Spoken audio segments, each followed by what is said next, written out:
Alright, we are live, ladies and germs. I would have done this review last night after the race was done, but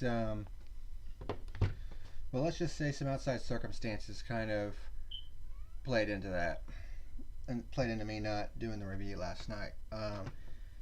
My stepfather fell at his home and ended up suffering a busted shoulder, so yeah, the last 24 hours have been rough. So much so that my fuse is extremely short. And some people online need to get over the fucking fact that this race, some people just don't like this race that we watched yesterday. Some people were like, oh, but it was, good. What's the problem? The problem was it was fucking trash. And quite frankly, I have no patience for that shit. But you gotta like it. I don't have to like shit. So you can eat my ass on that one. So you can probably already tell where this review is going. So let's get into it. This is the fuel.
What's happening, ladies and germs? This is the Packerman, and welcome to tonight's edition of The Fuel, where tonight on April 19th, 2021, I'm going to be reviewing the 2021 Toyota Owners 400 at Richmond. Should have been called the Puke Pile 400 at Richmond, because that's all this race fucking was. And I forgot to. So, that's just an oversight on my part. I forgot to do that. But, it is what it is. So, episode 79, and the title of this episode, Don't Like My Opinion, Tough Shit. Because, and the reason why it's titled that is because there are a few people that, that are like, well, man, some fans don't seem to know what they want, and all this other fucking bullshit that I've been seeing online. And quite frankly, I'm fucking sick and tired of it. Some of you assholes need to fucking realize that not everybody's opinions on a race are going to be the fucking same. And y'all need to get over this notion that, well, it was a pure race. Yeah, it was a pure race. Doesn't mean it was fucking good. It can be a pure race and still be total dog shit. Such was the case yesterday. I mean, when you have just one or two guys leading the way and the rest of the field is fucking 13 seconds back, then I have to ask, how in the fuck is that a good race? Literally, the first 350 to 380 laps of this race was fucking trash.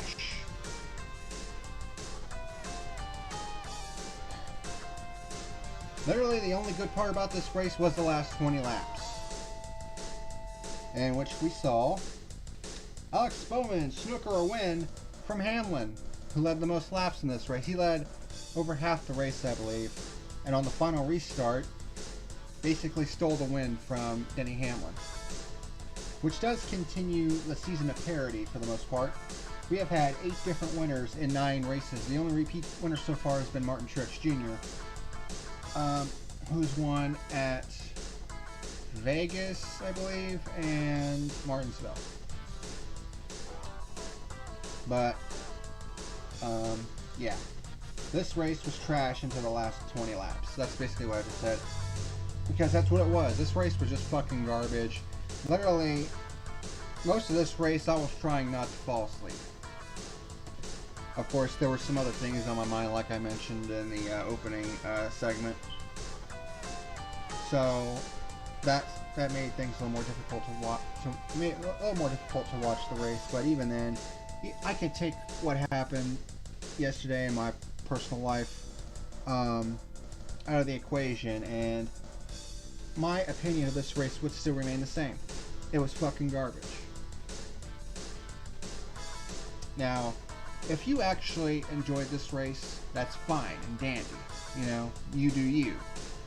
But don't be coming up in my fucking shit and trying to tell me otherwise. Okay? Because I don't care. I saw the race last night. I watched all 400 laps of that race. It was boring as fuck to me. Okay? This is coming from a guy who likes to see pure racing. Okay? Who wants to see races go green and all this other shit. So, don't give me this fucking bullshit where, well, it's like, oh, you don't understand. No, I understand perfectly. I know what my fucking expectations for a race are. And that race last night did not meet one single fucking one. Other than the last 20 laps of that race. But a good finish does not a good race make. And I think I've touched on this before.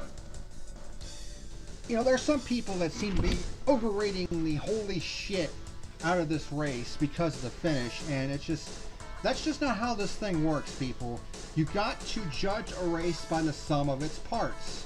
Okay, just because a race has a good finish, I mean, that's great and all, but what about the rest of the race? Was the rest of the race interesting at one point or another? If the answer to that is no, then you can't really consider it a good race, now can you? You can consider it a good finish, that's one thing, but calling it a good race because of a great finish, no. Absolutely not. That's not how it works with me. I know some people are like that as well, and there's some people that value the finish more than the rest of the race, which I think is fucking nonsense, but that's neither here nor there. So, that's just one of the things I wanted to get off my chest. It just fucking irritated me to no end. So let's just go ahead and get through this review and get it over with. So I hear my cat fucking around in the back for some reason. Alright. This should not take long at all because there are not a whole hell of a lot of notes that I took. Because literally nothing of interest happened. So let's get into it. Let's get this over with. 2021 Toyota Owners 400 at Richmond. Stages broke down like this. First stage was 80 laps. Second stage was 155 laps. And the third stage was 165 laps. One good thing about this race with all the, you know, there wasn't a whole lot of cautions, which meant that the race went by relatively quickly. Which was one good thing. Even though the race was boring as fuck, at least it went by quickly. So Truex Jr. starts from the pole, partially by virtue of his win last week. Of course, that's a big thing when you consider the, you know, qualification matrix that NASCAR has now.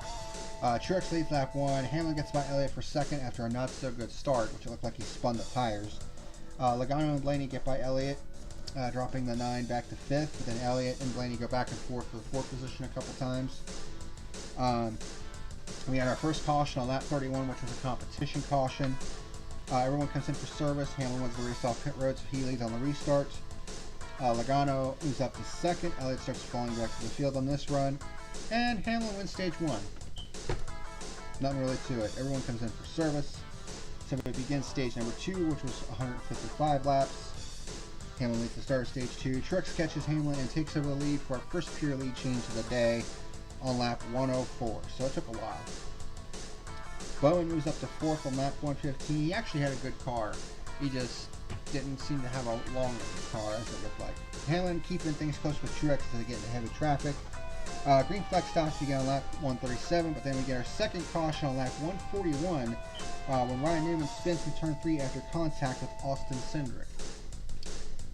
According to the play-by-play announcers, this was the first incident. This is the first yellow flag for an incident since 2019 at Richmond. That's pretty impressive. Brad Keselowski and six others pit under caution since they stayed out. But some of the other cars managed to stay on the lead lap. Truex leads on the restart, 3 wide in the mid-pack. Truex and Hamlin were clearly the class of the field at this point because they were just gone by this point. Truex and Hamlin pit from the lead on lap 185. And this is where, you really got to question Penske Racing's crew chief's decision making, because they decided to try and stretch it to the end of the stage. Problem was, new tires were 2 seconds a lap faster than old tires, and considering that they lap around this place in 23 seconds or so, if you're on really old tires and the leader gets by you, like in this case, Keselowski was leading Hamlin, we took the lead on lap 208. This was not a pure lead change because it was different pit strategies. It basically only takes about probably 10 to 15 laps for the leader to come back around and put you a lap down. And that's basically what happened to Brad Keselowski. He went a lap down, and so did Ryan Blaney for that matter. So that strategy was fucking stupid on their part. So good job. Hamlin went stage 2. There were only 11 cars on the lead lap at this point. And it would actually get down to as little as 7 cars near the end of stage 3. Fucking trash. Everyone comes in for service, and Hamlin wins the race off pit road. But before the beginning of stage 3, Bowman was actually penalized for an uncontrolled tire. Ouch. And Stenhouse is penalized because I guess their pit equipment interfered with another driver's pit stop. Whatever that was. So Bowman and Stenhouse to the rear of the field. So Hamlin leads the start of stage 3. Logano challenges Hamlin for the lead, but Hamlin is able to hold him off for the time being. Truex then challenges Logano for second. But after that, it started to calm down, and I was like, man, this race is boring as fuck. Dylan Suarez kick off green flag pit stops on lap 291. Hamlin pits from the lead on lap 294, and Truex is caught for speeding on pit road, so that hurt quite a bit. Christopher Bell gets by Harvick for fourth. Fourth on back with 75 laps to go is 13 or more seconds behind the leader at this point. Yeah, this was a good race, right? Logano catches Hamlin for the race lead and takes it on lap 335 for our second pure lead change of the day. Yeah. Not a fan of Logano whatsoever, so him taking the lead just made this race dip down even lower than it already was. Bowen gets by Harvick for fifth. Byron actually missed the pit road, has to go around one more lap, but at least he didn't do a commitment line violation like Kyle Busch did. Ouch, so that hurts his chances. But he does kick off green flag pit stops along with Bowen on lap 342. Logano pits from the lead on lap 343. Retains the lead on pit stops, and I was like, at this point, if Logano won this race was going to get a 0. Just straight up. Because if there's one thing that pisses me off more than an extremely boring race, is if a driver that I really don't like wins a fucking boring race. And this would have been it. But Hamlin has recaught Logano for the race lead, but can't seem to get up alongside of him, at least for right now. Bell and Bowman fight for third, 13 seconds behind the leaders. Hamlin starts challenging Logano for the race lead, but then we get our third and final caution on lap 381 when Harvick crashes hard in turn 1 from a right rear tire going flat. And it wasn't like he was running bad. I mean, he was up near the top 5 all race long pretty much. This was just terrible luck. So all 8 lead lap cars come in for service, and Hamlin wins the race off pit road because his pit crew was just dynamite in this race. And you might think, well, it looks like Hamlin's going to get the win. Nope. Hamlin leads on the restart with 13 laps to go. And then Alex Bowman, I don't know if he was holding back something for just in case something like this happened. But he basically turned that shit to 11 and ripped the fucking knob off. Bowman challenged got by Logano for second, and then challenged Hamlin for the lead and took it. I mean, I mean, Hamlin had pretty much been the dominant car all day, and then Alex Bowman just comes up and just takes it from him like it was nothing. So we had our third and final pure lead change on that 391. Christopher Bell and Eric Almirola fight hard for the fourth position, but Alex Bowman steals one from Hamlin at Richmond, and cue the rest in peace Richmond Raceway memes, because it seems like every time that Alex Bowman has won a race, this is his third one. The track has either been knocked off the schedule or is going to go through some type of transition. Auto Club Speedway has not been on the schedule for a couple years now because of COVID and shit. And Chicagoland was knocked off the schedule this year as well. So, rest in peace, Richmond. But, no, seriously. That's kind of funny. But this is Bowman's third career win, and he also did it in memory of, god damn it, who was it? His name was Rowdy, and his wife, a different Rowdy, not Cobblish, but a member of his pit crew, who tragically lost their lives in a car crash back in November. So this was a pretty emotional win for Alex Bowman, and I thought it was a good win. I thought it was a good win for Alex Bowman. And honestly, it saved this race from being down in the pits, but let's be honest here, this race was still fucking trash. That's just all there is to it. In terms of overall lead changes, there were actually 20 overall lead changes during this race. Problem was, a lot of these lane changes were during green flag pit stops, because only 3 were pure lead changes. So not exactly what I would call a clean, or not exactly a clean race, but not exactly a competitive race.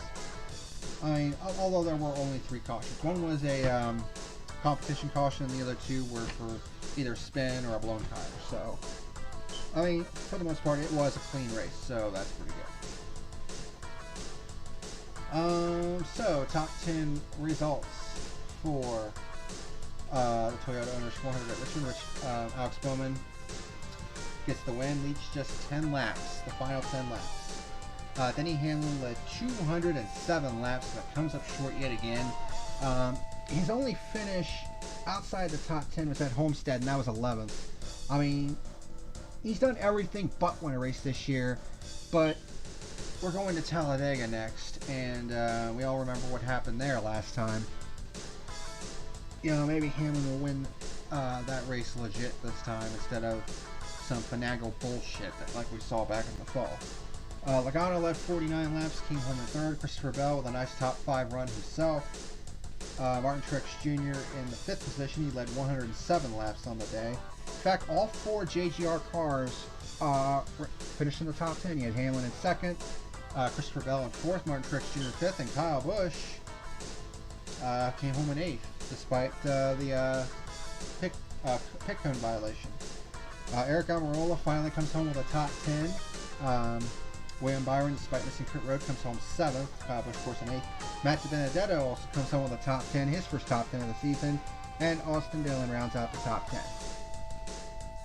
So, point standings. As we are 1/4 of the way through the 2021 season, no surprise, Denny Hamlin continues to lead the way. I mean, his stats right now are just unreal. Even though he does not have a win yet, he has 8 top 5 finishes, 8 top 10s. He's led 694 laps, which is far and away the most of anybody by a long shot. He's more than doubled his, well, not more than doubled, because Larson has 379, but I mean, he's pretty much double his nearest competitor in terms of laps led. He has 5 stage wins.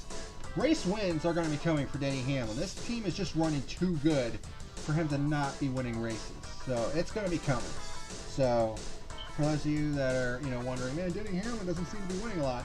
He's finishing up front a lot. He's going to be winning races soon, so you might as well prepare your ass for it. Truex Jr. with 2 wins, the only driver with 2 wins so far.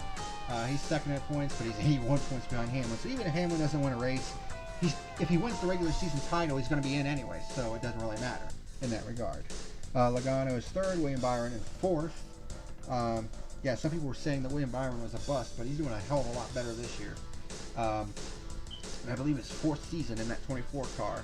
He already has a win this year, so that's good. 7 top 10s, 4th in points. Ryan Blaney has a win, 5th in points. You have Kyle Larson, who has a win, 6th in points. Chase Elliott, despite his lack of a win so far this year, has 3 top 5s, 4 top 10s, but is 7th in the points. And we are coming to a track he has won at before. There's Harvick, who's 8th in points, has not won yet this year. He's still been pretty decent, but certainly not to his standards so far this year. You have Brad Keselowski and Christopher Bell running at the top 10. The rest of the top 16 in the playoff field right now is Kyle Busch, Austin Dillon, Alex Bowman, moves up to 13th with his win. Ricky Stenhouse Jr., Kurt Busch, and Chris Buescher, he's in 16th, but Michael McDowell has fallen outside the top 16, but he does still have that win. So performances have really kind of fallen off for Michael McDowell, but that win in the Daytona 500 has still kept them in the running as far as the playoff. Although if more different drivers keep winning, then his spot in the playoff is going to be in jeopardy. I'll tell you that much. And then Matt DiBenedetto, Ryan Newman, and Bubba Wallace round out the top 20. As for my final rating for the Toyota Owners 400, like I said, this race was fucking trash up until the last 20 laps. My final rating for this race is a 3 on the fuel gauge. Basically a 3 out of 10. I mean, Alex Bowman snookering a win in the last 10 laps, I think saved this race from being total fucking trash. So, that's my opinion, and I'm sticking to it. If you don't like it, you can eat my asshole. So, that's how I feel about that. But that's going to do it for tonight's edition of The Fuel.